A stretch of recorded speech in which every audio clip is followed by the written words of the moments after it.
tengamos que cambiar el fondo, porque en realidad...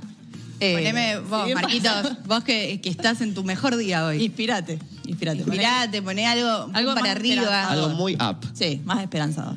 ¿Ves? Bueno. Yo después me quiero quejar de este fondo. De todo se quiere quejar, man. Pues como un fondo medio tipo, los Medio jueguitos de neura. Agustín, medio Windows. Otro. A ver, otro. Bueno, pasaron cosas en la economía, pero traje una propuesta muchísimo más superadora hoy que desarrollar un tema, como hacemos siempre. Y no me van a escuchar a mí hablar tanto hoy, sino que tenemos en la mesa un invitado muy especial.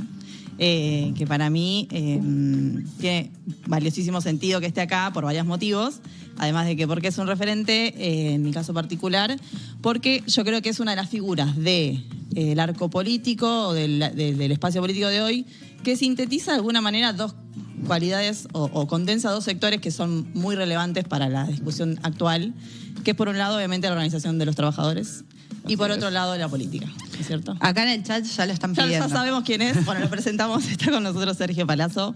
Aplausitos. Bueno, muchas gracias. ¿Cómo estás, Sergio? Bien, viendo la onda Windows, me parece. ¿Te gusta? ¿Estás copado? Y pongamos un poquito de música bien arriba. ¿Ves? Ahora que te lo pide el invitado, lo va a hacer el sátrapa este. Bueno, bien. Bueno, bienvenido, gracias por estar. Muchas gracias a ustedes por la invitación. La columna suele ser de economía, solemos desarrollar temas de la semana, presupuestos, discusiones varias, pero nos vamos a correr un poco de ese eje hoy.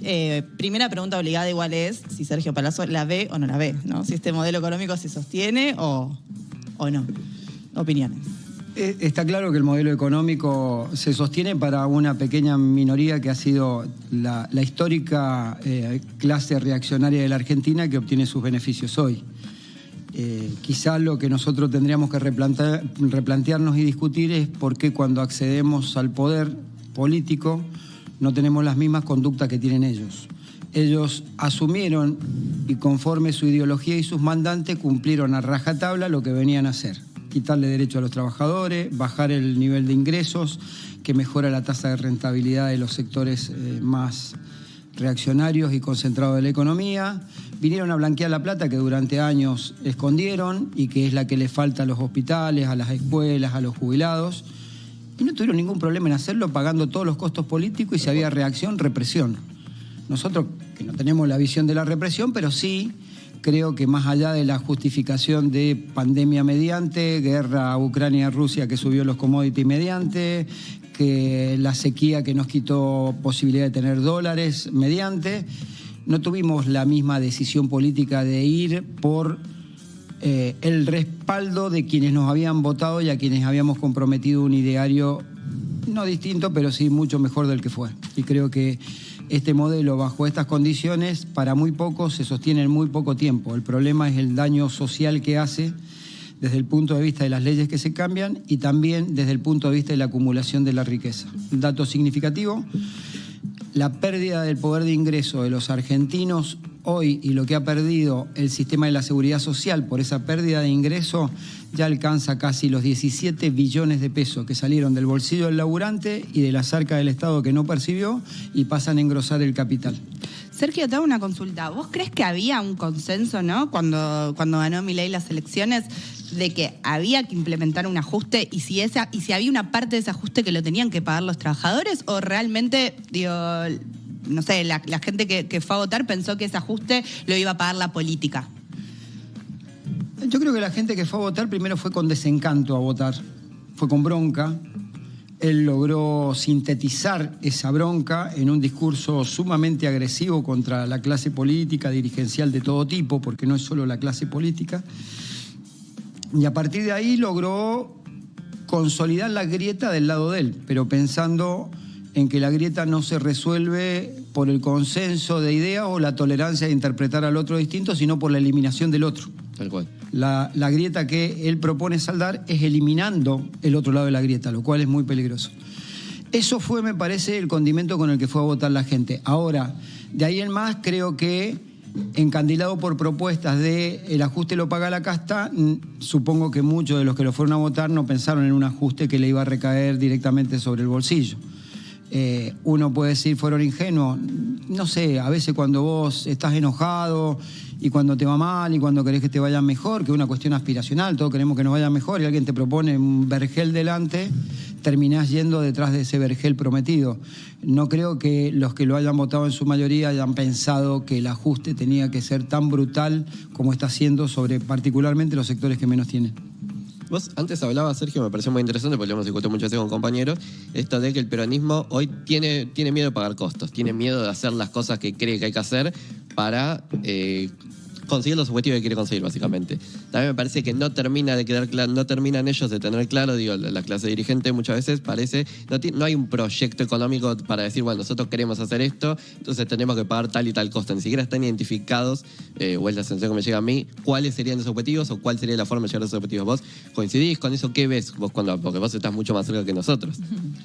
Sí, no te diría que ha acertado 100%, pero se aproxima mucho a la realidad tu análisis. Es decir, creo que definitivamente nosotros tenemos que tener un programa que encamine las ideas. Hoy hay una gran discusión de nombres. Sí. Y la verdad que a mí me tiene al plato, ¿no? Porque en lugar de estar discutiendo ideas y propuestas para atrapar nuevamente el consenso de la sociedad hacia un programa nuestro de los sectores populares, nacionales de la Argentina, independientemente de nuestros orígenes partidarios, estamos discutiendo candidatura y quién tiene la lapicera y quién no tiene la lapicera.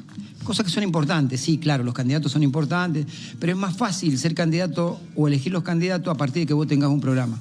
Cuando logramos condensar en un programa económico, social, político, creo que ahí la cosa va a cambiar y la sociedad puede tener una mirada favorable. Entre una mirada favorable porque tenés un programa, sabés para dónde vas, y tenés las personas, porque esto es lo importante. Si vos tenés programa, tenés que buscar las personas que lleven adelante ese programa. Ahora, si no tenés programa, es una rosca política de quién va primero, quién va segundo, quién va tercero, quién tiene más o menos votos, lo cual es relevante, pero me parece que lo importante es tener un programa. ¿Qué tal, Sergio? Yo tengo una pregunta. Recién, Caro te presentaba de una manera representante de los trabajadores, figura de la política, y mencionamos todo el proceso del Frente de Todos y también anterior. Me interesa si tenés algún tipo de reflexión sobre este proceso que muchas veces se dio de representantes de los trabajadores que terminan accediendo a listas, sobre todo o en el Senado o en diputados, no solo del peronismo en general, sino de la situación actual. ¿Qué reflexión te merece? ¿Cómo analizás todo ese proceso que se dio y que se tiene que seguir dando? Yo soy de los que cree, a una costa de pagar costos políticos con mis afiliados, que el sindicalismo nunca tiene que estar escindido de la política.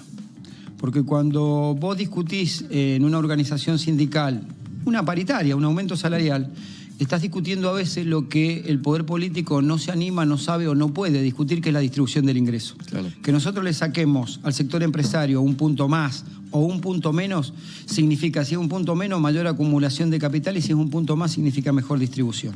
Entonces creo principalmente en que está atada y vinculada la decisión de ser dirigente sindical a la discusión política.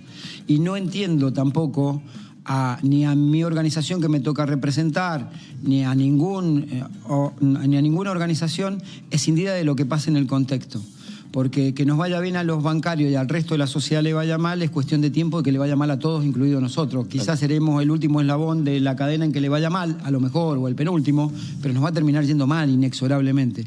Así que sí, creo que tiene que haber una interrelación y tiene que ocupar el sindicalismo lugares de decisión en el Parlamento, y cuando le toque ser políticamente gobierno, al espacio donde vos militás, tiene que tener lugares en el Ejecutivo en cuestiones vinculadas al tema laboral, al tema ingresos, al tema social. Bueno, ahí pienso un poco las discusiones que se están dando en el Congreso, donde también tenés participación como diputado nacional, y puntualmente, obviamente, en el Banco Nación, y lo estratégico que resulta para la defensa de los derechos de los trabajadores y las trabajadoras, que puedas también tener participación a la hora de votar o no votar un proyecto de ley que propone, por ejemplo, flexibilización o desmantelamiento del sindicalismo argentino o la privatización de empresas del Estado. Nombro el Banco Nación porque, bueno, la reacción de nuestro sindicato fue muy, muy rápida ante el intento de avanzar contra el Banco Nación. Y quizás ahí también te voy a preguntar si tu lectura es más en relación al banco, si se relajaron o no están intentándolo tanto, o en realidad se les está complicando un poco el por dónde ir o por dónde entrar. Bueno, vimos lo que pasó con Aerolíneas hace no muchos días, que por decreto sale a la venta Aerolíneas. Luego una reacción muy fuerte, un paro importante. ¿Cómo se vincula la estrategia sindical o de lucha en este marco, en este gobierno que lleva tan pocos meses, además, por más que estemos tan agotados? ¿Cómo se vincula esa estrategia con tu participación en la Cámara de Diputados como legislador? Y puntualmente, si nos querés contar algo del caso del banco. En algún caso sirve para buscar consensos y tratar de salvaguardar derechos o políticamente que las empresas del Estado, lamentablemente varias fueron puestas en el listado, bajaron bastante de lo que era original la ley base. Ley base no, ley 27.742. ¿Por qué voy a hacer esta referencia?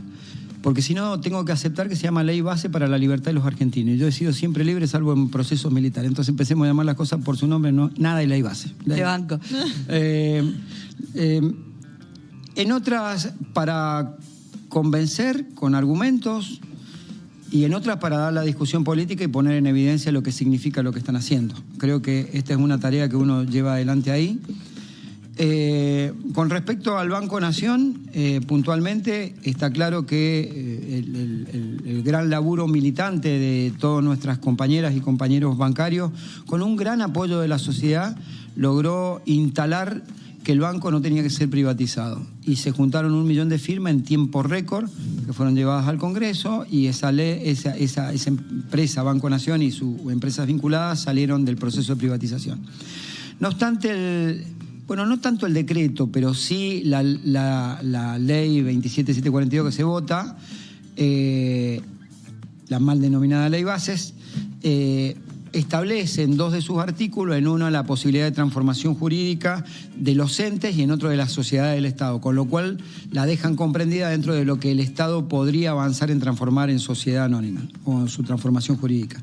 Bueno, ahí inexorablemente van a tener que pasar por el Congreso, porque la Carta Orgánica del Banco, que es la que establece que es un ente autárquico del Estado, es una ley nacional, tiene que pasar por el Congreso.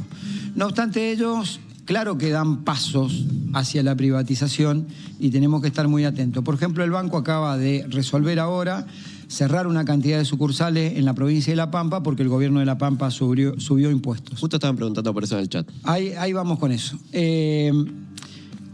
Hay que reconocer de mayor a menor. El gobierno nacional decidió secar a las provincias de recursos a través de no enviarles partidas de las que son coparticipación no automática, fondo de incentivo docente, fondo de transporte, etcétera.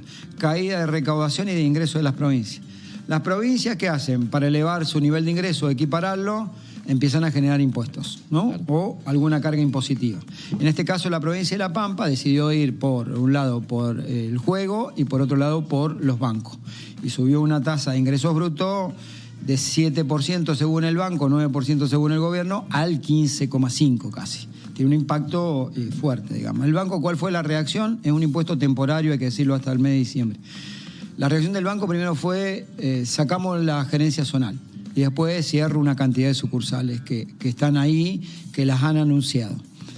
Bueno, está claro que por un lado el gobierno nacional presionó para que no tuvieran recursos y por otro lado la respuesta del banco fue presionó porque hubo subis impuestos. Es una asfixia a la provincia en primer lugar. En segundo lugar, también es una decisión que debería discutirse un poco más si hoy cargar un impuesto sobre las entidades financieras que han bajado su nivel de spread producto de la caída de tasas y que lo necesitaba el sistema financiero para dinamizar la economía a través del crédito, si tenés que cargar impuestos sobre los créditos o no, porque lo va a terminar pagando seguramente una pyme a ese costo. O quizás no haya el suficiente crédito.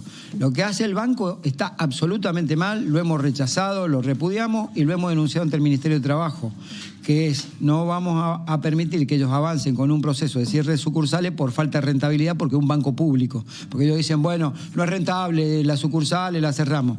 Pero dejan comunidades enteras sin posibilidad de los jubilados, por ejemplo, que han elegido el Banco Nación para cobrar. O los clientes de crédito. El banco tiene el doble de créditos que lo de depósito que tiene. Quiere decir que tiene una presencia en crédito importante para la comunidad económica de La Pampa. Entonces me parece que la decisión que se toma es casi una venganza en función de lo que hizo el gobierno provincial, pero en el medio están los trabajadores y está la comunidad que recibe el servicio del banco. Nosotros rechazamos, nos oponemos, ayer pararon los compañeros de La Pampa hemos hecho la denuncia. El martes hemos sido convocados al Ministerio de Trabajo, el banco y nosotros para empezar una discusión sobre este tema. Si este tema el banco no lo resuelve garantizando los puestos de trabajo, garantizando los salarios, las condiciones de trabajo, garantizando la permanencia de sucursales, y la quiere extender, porque también habían 200.000 comentarios, pasa algo y viste, y después te vienen 200.000 comentarios, fake por un lado, mensajitos, cadena de WhatsApp por otro, todos los días contestando. Si quiere extenderlo, está claro que el banco va a tener un conflicto de orden nacional con la asociación bancaria, porque no nos va a temblar el pulso de establecer un conflicto nacional si estos temas no se resuelven. Sergio, te quiero llevar a otro tema. Reforma laboral, ¿no? Sí. Que es un tema que se viene discutiendo mucho. Se discutió, en el último tiempo también se viene discutiendo mucho en el peronismo, ¿no? O dentro del Frente de Todos. Sí, faltó... Las cartas de Cristina, decilo. Sí. No, digo, sí. A ver, animémonos a discutir todo. No, pero digo que como que parece que cuando hablamos de reforma laboral, hablamos de la reforma, únicamente de la reforma laboral de Milei. Vos, digo, en tu rol, o sea, no solo como diputado nacional, sino también como dirigente sindical, ¿crees que nos debemos, un debate serio alrededor de la reforma laboral, si es necesario avanzar en algún sentido con esto?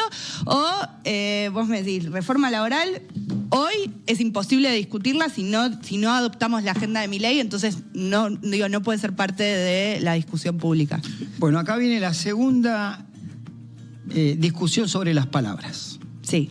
Así como me resisto a ley base, me resisto a decir reforma laboral asociada a flexibilidad. La reforma, cualquiera agarre en el diccionario de la Real Academia, significa mejoras.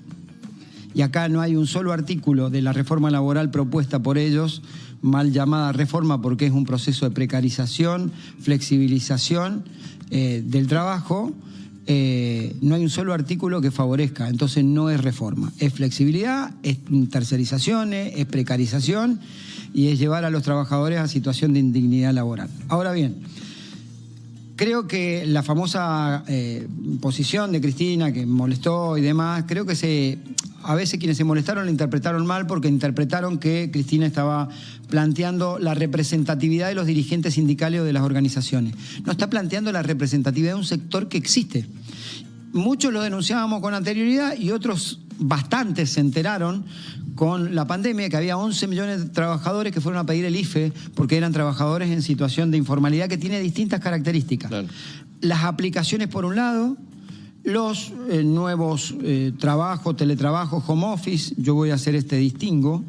Después tenés lo que históricamente estuvieron lamentablemente precarizados, que vienen del monotributo social, que vienen de monotributistas, y después están el grupo de emprendedores, que es esta figura que intentó crear Macri, que en la medida en que deben ser muy poquitos los emprendedores, los otros denominados emprendedores son aquellos que tuvieron que precarizarse a sí mismos porque era la única salida que tenían para tener alguna posibilidad de ingreso facturando o manteniendo un servicio de obra social o en el marco de la seguridad social. Todo ese mundo son 11 millones de personas, cuando en el CIPA tenés un poco menos de 7 millones de personas declaradas y en el empleo público un poco menos de 4. Quiere decir que tenés casi más cantidad de trabajadores por fuera del circuito formal que dentro del circuito formal de la economía o de los sistemas laborales. Creo que hay que dar esa discusión y creo que hay que darla por distintos lugares. En primero, nosotros tenemos que hacer una gran tarea.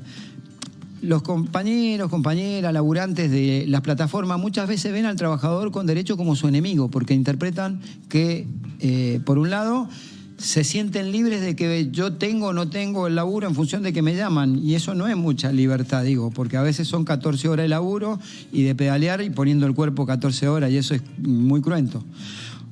Entonces digo, acá hay un problema que nosotros tenemos que dar el debate y la discusión. ¿Cómo le generás derechos a ese grupo de plataforma que hoy está en la antípoda del pensamiento del derecho, en muchos casos, no en todos? Después tenés otro grupo que la comodidad es la que la lleva a decir, no, a mí, conmigo no te metas, yo estoy en mi casa, hago, qué sé yo, software, invento cosas en sistema, entonces no me jodás. A mí me dan el gimnasio, me quedo en mi casa, el gimnasio lo tengo a 3 cuadras, me dan un bono extra, listo. Eso es otra discusión, ¿no? Y después tenés cómo empezás a generar mecanismos para ese gran número, que es el gran número, que son monotributistas sociales, el que puede facturar una changa y todo eso, le empecé a generar laburo registrado. Y acá no hay que caer en la discusión de que quitándole derecho a los trabajadores vos le vas a generar laburo a esto. Porque el primer discurso en el que te enganchan es, bueno, pero ustedes, los dirigentes sindicales, una pyme no es lo mismo que una multinacional, entonces las dos, si están en la industria siderúrgica, no pueden ganar lo mismo.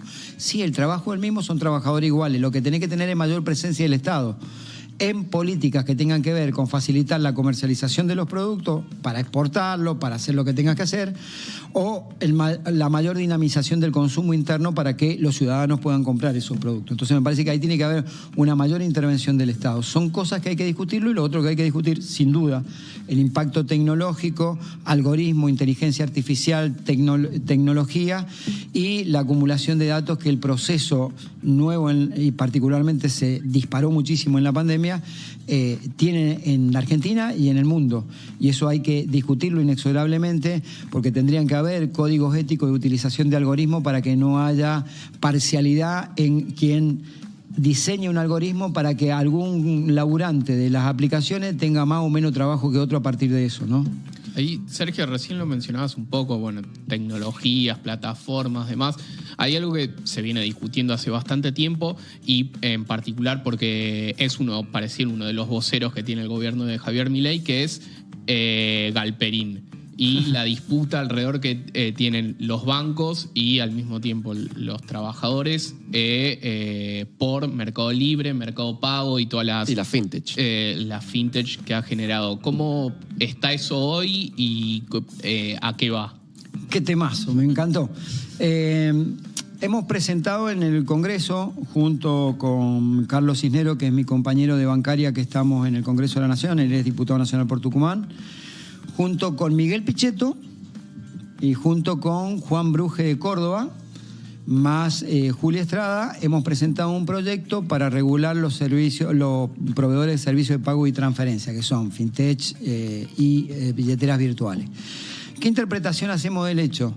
Bueno, ellos que son liberales, igualdad de condiciones en el mercado, muchachos. Es decir, que son liberales de boquita para afuera, pero después reciben 150 millones de dólares a lo que lleva de exenciones impositivas Galperín.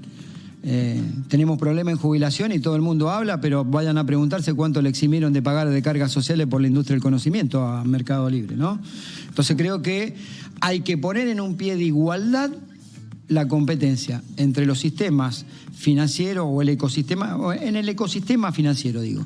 Para esto, el proyecto tiene 4 o 5 directrices importantes. La primera es que tienen que tener requisitos de capital, es decir, son empresas que están cobrando una magnitud importante. Entonces, no habrá una empresita con 12.000 pesos de capital social, no sé cuánto será, bueno, 12.000 era antes, no sé, será 50, 100.000 pesos de capital social, y tener una empresa que factura millones. Segundo, tenés que tener requisitos de gobernanza. El Banco Central establece para quienes participan en el ecosistema financiero una serie de requisitos de idoneidad para ejercer el cargo. Tercero, que tiene que ver precisamente con que no hagan demasiadas macanas y después termine todo en una crisis, ¿no? Tercero, tenés que tener por lo menos garantía de depósito. Fíjense que la propagandita de los muchachos de Mercado Pago, en esa que te habla rapidito, ¿viste? Que te dicen las condiciones y que nunca terminé de entender qué cazzo dijeron. Lo único que terminás entendiendo al final, porque lo dice más lento, es que no tiene garantía de los depósitos del Banco Central. Porque no es una empresa... Entonces, eso se aclara bien. Eso te lo aclaran bien. Porque no hay tiene garantía de depósitos, te dice, ¿viste? No estaba alcanzado por las garantías de depósitos. ¿Por qué? Y porque vos estás tomando dinero y estás teniendo dinero de alguien, y particularmente cuando le habilitaron la posibilidad de que las asignaciones familiares y lo que venga de la seguridad social lo puedan hacer a través de billeterías electrónicas, vos le estás tomando a alguien su jubilación, su asignación familiar o lo que sea, o su plan, y lo está teniendo en depósito hasta que lo utilice. Y si vos quebraste la empresa o te fuiste, no tiene ninguna posibilidad de recupero eso. Entonces tenés que tener garantía de depósito. Lo otro, tenés que tener requisitos de lavado de dinero, igual que tienen los bancos, porque circula una cantidad de dinero impresionante por ese ecosistema que, sumada a las pequeñas cantidades, medianas o grandes cantidades, hace que haya un circuito de dinero que no está teniendo los controles que tiene un banco. Y por último, creo que eso se corrige estableciendo cuál es el límite, porque tampoco se trata de afectar mucho a quien utilice una billetera electrónica o alguna pequeña empresa de billeteras electrónicas. Entonces, ¿qué dijimos? Bueno, establecer una cantidad en UVAs que vos podás transferir en esas cuentas CB corta U, que lo que implique sea que no sea una cifra sideral, ponele. Entonces nosotros establecimos, creo que 4.000 UVAs mensuales. En eso, el UVA debe estar en 1.450, por ahí debe estar más o menos, estás hablando de 6, 7 millones de pesos, más o menos. Es decir, todo lo que exceda, vos tenés que tener una cuenta bancaria y lo que exceda va a una cuenta bancaria, para tener reaseguro. Lo otro lo dejás, no te metés con los pequeños usuarios de eso, no te metés con las pequeñas empresas de eso, y quien tiene más de 5 millones de cuentas tiene que ser banco, muchachos, porque eso es sistémico. Vos te mandás una metida de pata ahí y te llevás puesto a más del 10% de la población argentina. Bueno, es re interesante lo que decís, porque a veces en este debate, sobre todo con las billeteras virtuales, parece que o de un lado están en contra, ¿viste? Del progreso, de que la gente use la tecnología, etcétera, y vos decís, no, yo no tengo ningún problema con eso. El problema es si le empiezan a cagar la plata a la gente. Ah, bueno, mirá, te metiste en un tema bárbaro, porque lo primero que van a decir es eso, seguramente, que afectamos la posibilidad de la inclusión financiera. Bueno, nosotros hicimos un estudio, porque sabíamos que nos iban a decir esto. Vos tenés casi un poco menos de 40 millones de titulares de cuenta en la Argentina, entre cuentas bancarias y cuentas de pago, o solamente cuentas de pago, que serían las CBU cortas. Entonces vos decís, bueno, cuando miramos dijimos, che, pero hay 1.600.000 nada más que tienen solamente cuenta de pago. No son tantos. Los demás tienen o una cuenta bancaria o una cuenta de pago. No tendrían problema en que estos dineros circulen por el sistema. Entonces vos decís, bueno, hagamos un segundo estudio, porque dimos un pasito más adelante, pues sabemos que viene una andanada. Después de esto sabemos que el muchacho tira andanadas. Entonces dijimos, hagamos un estudio. A diciembre del 2023, que era la información cuando empezamos a trabajar el proyecto, el 98,5% según el Banco Central de los adultos tiene una cuenta bancaria. O cuenta bancaria y cuenta de pago. Quiere decir que vos estás hablando de un grupo etario de edades inferiores a la mayoría de edad.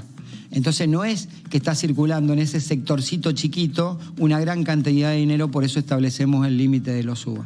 Esto lo ha hecho México, nada más que utiliza una unidad de medida fiscal o algo, no me acuerdo bien cómo es el nombre que le dieron, y también hizo esto de, después de tantas cuentas vos tenés que ser banco. Y ahí lo aceptan. En Brasil todo aquel que tiene una billetera virtual tiene que estar obligado a tener una cuenta bancaria, nada más que la cuenta bancaria te la administra el Banco Central. Acá no habría una disposición tan grande como para hacerlo. Pero esto de la inclusión financiera no sería óbice para que avancemos en que estos muchachos estén regulados, particularmente la Big Tech, que se lleva hoy casi el 80% del negocio. Estamos hablando de una sola empresa, no estamos hablando de las otras. Las otras son muy chicas comparativamente con él. Sergio, te consulto también para ir cerrando. ¿Cuáles crees que son las grandes luchas o las grandes peleas que se van a dar hoy ¿no? en el Congreso, en el terreno de la política? ¿Qué es lo que hoy, vos decís, lo que se viene es esto, lo que vamos a tener que discutir y vamos a tener que salir a defender son estos 3 puntos? Uno, ya mismo, y espero que no haya sinvergüenzas y tránsfugas que transfuguen sus votos, el veto al presupuesto universitario. Creo que, como dije anteriormente, nada más que terminaron habiendo sinvergüenzas y tránsfugas, si no hay sinvergüenzas y tránsfuga, el veto no pasa por el Congreso y deberíamos tener el presupuesto universitario, que me parece fundamental. Esta es una de las grandes peleas. La segunda es la apertura del proceso legislativo del año que viene.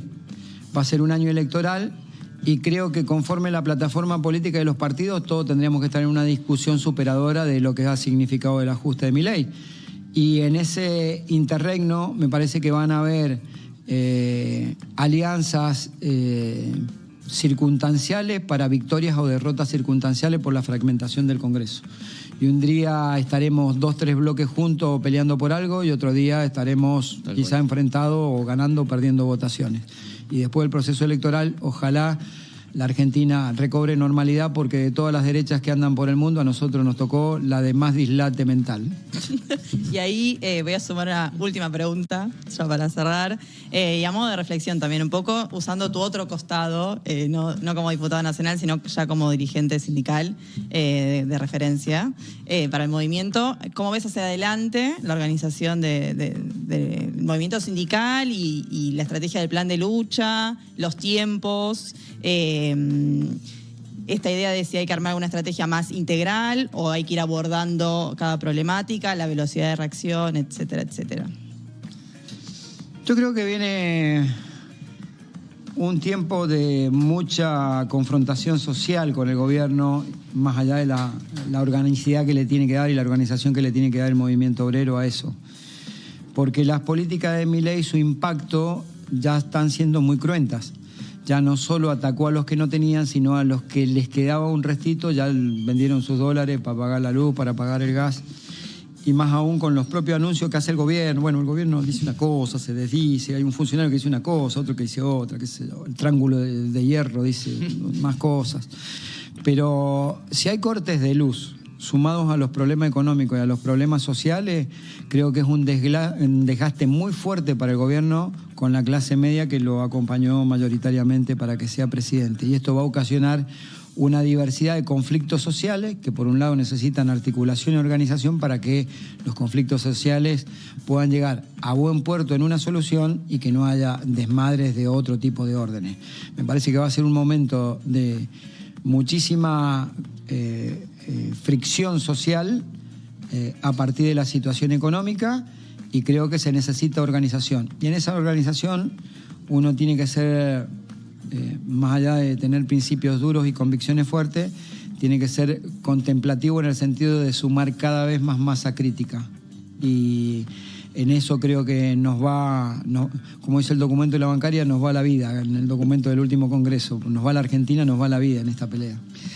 Bueno, Sergio, muchísimas gracias por venir, nos encantó tenerte acá y te vamos a volver a molestar porque me parece que este presente lo demanda. Lo demanda y lo amerita. Nosotros nos vamos, los dejamos con José Cornejo, que hoy va a abordar la política internacional de Milei. Va a estar en una mesa diversa y muy interesante para los que les interese el tema. Aparte. Y además viene con camiseta nueva. Bueno, nosotros nos vamos y los dejamos con el alargue.